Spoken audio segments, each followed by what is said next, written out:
All right, let's dive into something pretty profound today.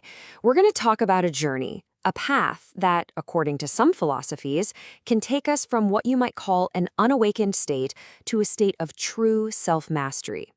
The idea here is that there's this incredible potential locked inside every single one of us, and today we're exploring the key to unlocking it. This metaphor really gets to the heart of it all. Being born, that's not the finish line. It's just the starting gun. It's the opportunity for life, not life itself. And the source we're looking at says millions of people miss out on this because they think just being born is enough. But to flower, to really reach your full potential, that's a conscious process. It means that seed has to find the right soil, it has to disappear into it, and then let the life inside finally burst forth. So this all leads to a really crucial question you have to ask yourself. And be honest, are you really in charge? Do you truly have mastery over your own life?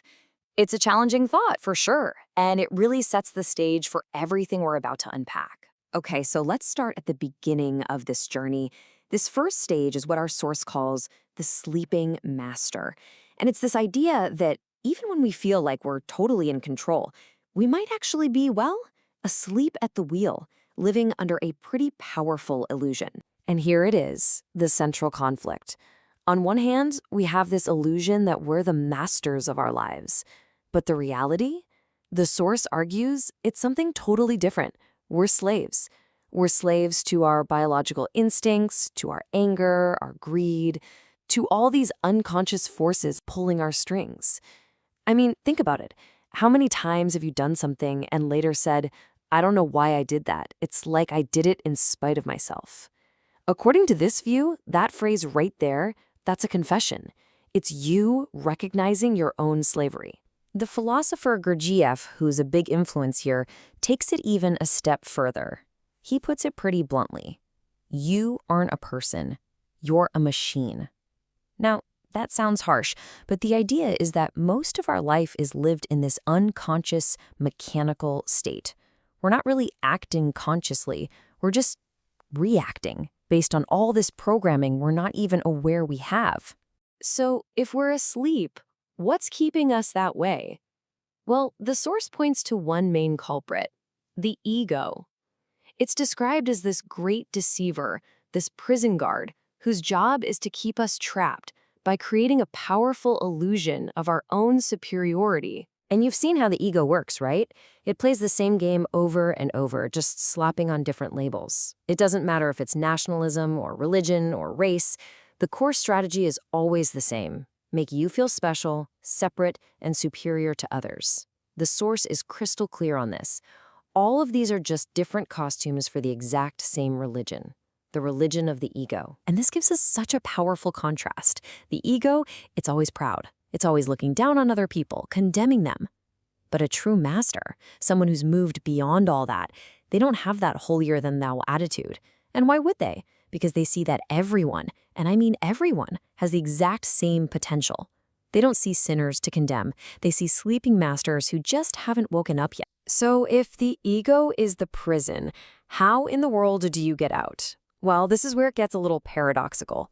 The way out isn't about learning more or trying harder or building up the ego. No, the source argues the path is one of unlearning. The way out is in. Our minds, they're completely wired to think in terms of learning, right? This slow, gradual effort driven by our ego. But this text suggests something completely different. Unlearning, dropping all that knowledge. It suggests enlightenment isn't some slow climb up a mountain. It's a sudden relaxation, a letting go that can happen in a single moment. It's not an achievement of the ego. It's the disappearance of it. There's this fantastic old story that just captures this idea perfectly.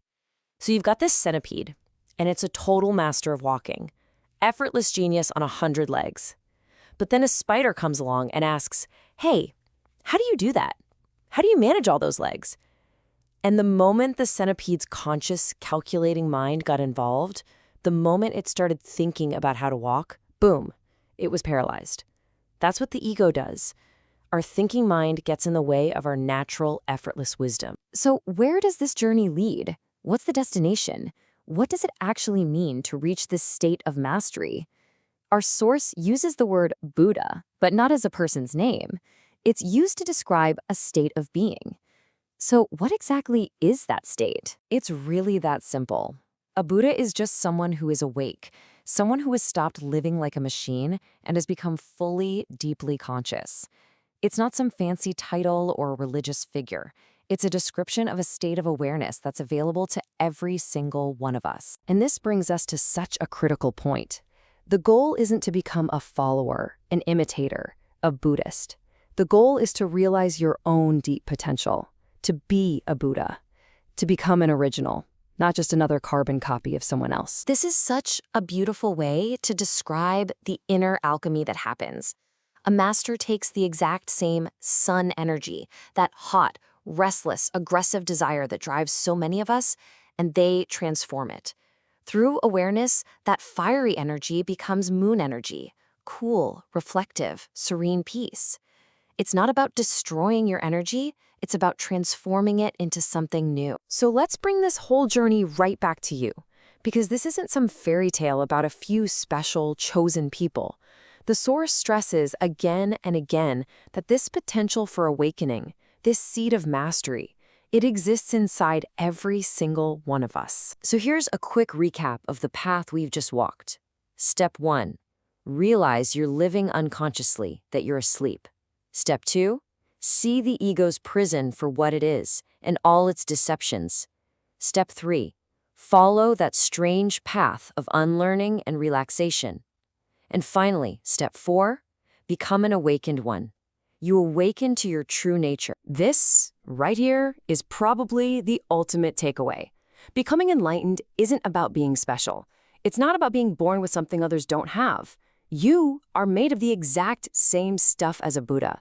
The only difference is that they took that raw material and they went to work on themselves. So we end up right back where we started, but with a totally new perspective. If this potential for awakening isn't something you have to go out and get, if it's something that is already your fundamental nature, then the only real question left to ask yourself is, what's stopping you from waking up?